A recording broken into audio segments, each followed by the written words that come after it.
মূল্যবান বক্তব্য রাখবেন জাতীয় ওলামা মাসায়েখ কায়মা পরিষদের সংগ্রামী সেক্রেটারি, তরুণ আলেমদের আইডল মুফতি রেজাউল করিম আকরাম।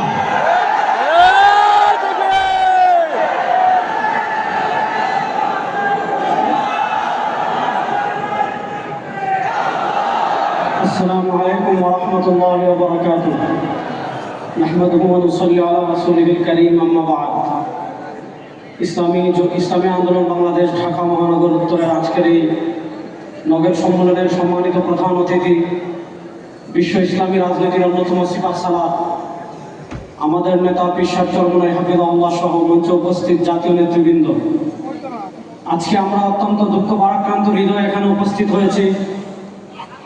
আমাদের এক ভাই, আমাদের মুজাহিদ ভাই বলেছেন, আমাদের বুলবুল ভাই চাঁদাবাজির প্রতিবাদ করেছিলেন, অত্যন্ত নৃশংসভাবে তাকে খুন করা হয়েছে। আমরা স্পষ্ট ভাষায় বলি, রক্ত রক্ত চাই, জীবন জীবন চাই, খুন খুন চাই। আমার ভাইকে খুন করবেন, আমরা ঘরে বসে আঙ্গুল চুষবো নাকি?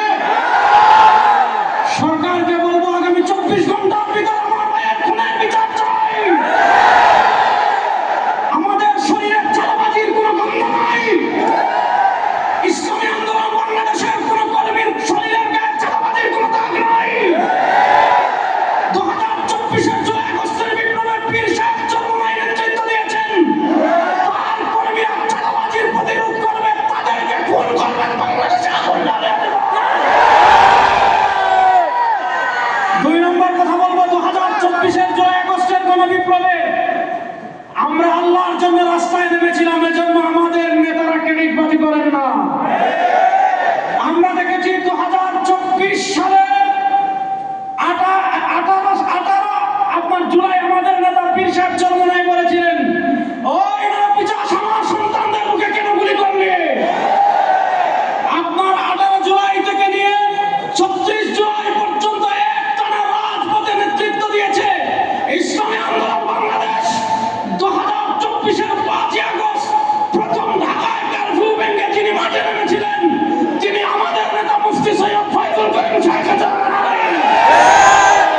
3 আগস্ট যিনি এক দফা ঘোষণা দিয়েছিলেন এবং প্রেস ক্লাবের সামনে বলেছিলেন, 4 আগস্ট যিনি শাহবাগে বলেছিলেন শেখ হাসিনার সাথে সিনেমা করে সংলাপ হবে না, তিনি আমাদের নেতা সাহেব চরমনাই। সুতরাং আপনারা যারা ইতিহাস বিকৃত করে ইসলামী আন্দোলনকে মাইনাস করে দিতে চাইবেন, এটা 1971 না, এটা হলো 2024। সুতরাং আমরা স্পষ্ট করে বলি, 2024-এ পীর সাহেব চরমনাই জীবনের মায়া উপেক্ষা করে রাজপথে বের হয়েছেন। রাজপথে বের হয়েছিলেন বাংলাদেশের চাঁদাবাজি রেখার জন্য না, তিনি রাজপথে বের হয়েছিলেন বাংলাদেশে ইসলামী মূল্যবোধ বিরোধী কোনো আইন পাস করার জন্য না। আপনারা দেখেছেন বিএনপি সরকার ক্ষমতায় 6 মাস হয়েছে মাত্র, এই 6 মাসের মধ্যে ঢাকায় ট্রান্সজেন্ডারের বিয়ে হয়, স্কুলে গানের শিক্ষক নিয়োগের ষড়যন্ত্র করা হয়। আমাদের নেতা বিশ্ব ইসলামী রাজনীতির অন্যতম সিপাহ সালার পীর সাহেব চরমনাইকে সামনে রেখে বলছি, যদি বাংলাদেশে ইসলামী মূল্যবোধ বিরোধী, কোরআন বিরোধী, সুন্নাহ বিরোধী কোন আইন পাস করার ষড়যন্ত্র কেউ করে, আবার একটা যুদ্ধের জন্য আমরা প্রস্তুত আছি।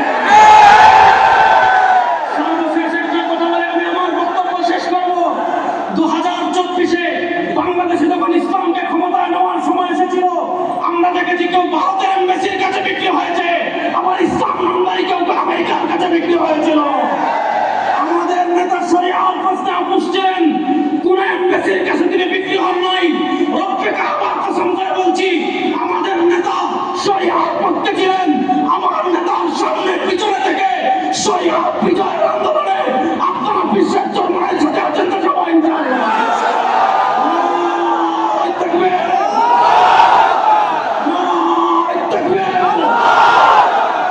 দিল্লি না ঢাকা,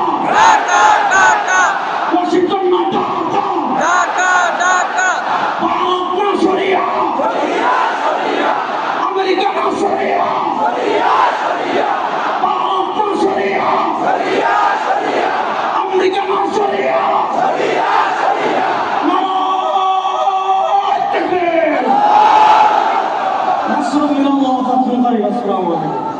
ধন্যবাদ।